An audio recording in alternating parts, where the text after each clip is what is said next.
அண்ட சராசரம் ஆளும் நாரணம் அடியறி காக்க வரும் நேரம் கொண்ட கோபத்தில் காலில் உதைத்த கம்பத்தூண் எழுந்த நரசிம்மம். எங்கு உரைகிறான் நீ வணங்கும் இறை என்றது இரணியன் அகம்பாவம்.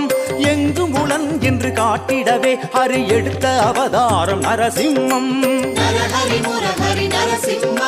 மனிதனின் குணம் மிருகத்தனமானால் தடுக்க முடியுமோ விதியின் பலம்? மனிதனகமாக மிருகம் அறிவாக விளக்கி சொன்னது நரசிங்கம். புனித திருநாமம் புரிந்து சொன்னாலும் காதில் கேட்டாலும் சுபயோகம். கருணை கடலான காருண்யவாரி சென்னியில் வைக்குமே சடகோபம். நாராயண ஹரி நாராயண ஹரி நாராயண ஹரி நரஹரி முரஹரி.